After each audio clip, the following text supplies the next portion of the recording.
Bonjour et bienvenue sur Mon Financier pour cette revue de presse de l'Écho. Nous sommes le mardi 1er septembre et on commence par le Wall Street Journal qui fait le bilan d'un mois d'août dramatique sur les marchés. Imaginez-vous quand même que le CAC a perdu 8,5% sur le mois. On n'avait pas vu ça depuis 4 ans. Alors d'un côté, on a une chute extrêmement brutale qui continue ce matin d'ailleurs avec la Chine, l'Asie et même le CAC.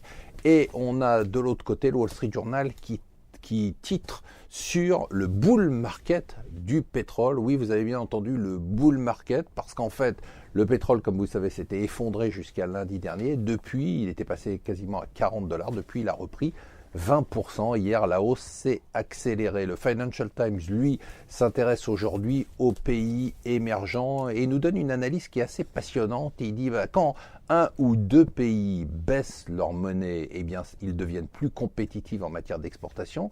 Mais quand tous les pays, comme c'est le cas aujourd'hui avec les pays émergents, ont leur monnaie qui s'effondre, eh bien finalement personne n'en profite et ça a un impact à la baisse sur le commerce mondial, mais aussi sur la croissance mondiale. Et le thème du FT, vous savez qu'il y a toujours une page complète sur un thème important d'analyse, c'est comment est-ce qu'on peut réparer les pays émergents dont le FT nous dit que le système est complètement bloqué.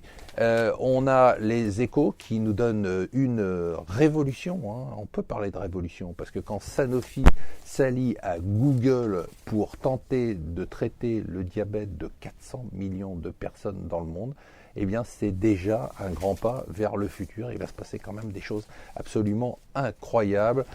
Si vous êtes stagiaire, la bonne nouvelle, c'est qu'à partir d'aujourd'hui, vous allez être mieux payé, 534 € par mois. Et sachez que vous ne pourrez pas être plus que 15% hors TPE dans les entreprises, 15% du nombre de salariés.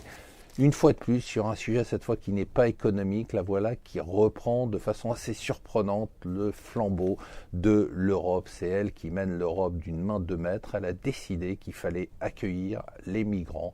Il n'y avait pas de sujet, et pourtant c'est l'Allemagne qui est le plus concernée puisqu'elle doit en accueillir 800 000. Elle fait face à 800 000 demandes d'asile. Et si les pays d'Europe centrale et d'Europe de l'Est ne sont pas d'accord, eh bien les menaces, elle dit que dans ce cas-là, elle fera tout simplement sauter Schengen, ce qui aura évidemment un impact dramatique pour les pays d'Europe centrale et d'Europe de l'Est. Donc, elle va obtenir des quotas de migrants pour tous les pays. Ça ne passe toujours pas, nous disent les Échos et tous les journaux d'ailleurs ce matin.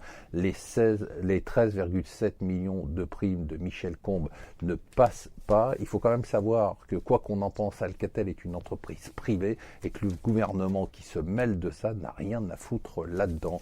On vous l'avait dit hier, c'est confirmé aujourd'hui dans le Figaro économique, vous serez de moins en moins de couillons à payer l'impôt sur le revenu pour tous les autres. Et enfin, on avait oublié, c'était devenu un pays capitaliste, mais non, c'est toujours un pays communiste, même quand on parle de sujet capitaliste, nous dit le Figaro économie, puisqu'on assiste maintenant à des arrestations, à des confessions en public, et bientôt on aura des grands procès. De quoi? De politiciens, de dissidents, non, de journalistes, financiers et de traders qui disent qu'ils ont comploté pour faire baisser la bourse de Shanghai. Voilà, restez avec nous sur Mon Financier.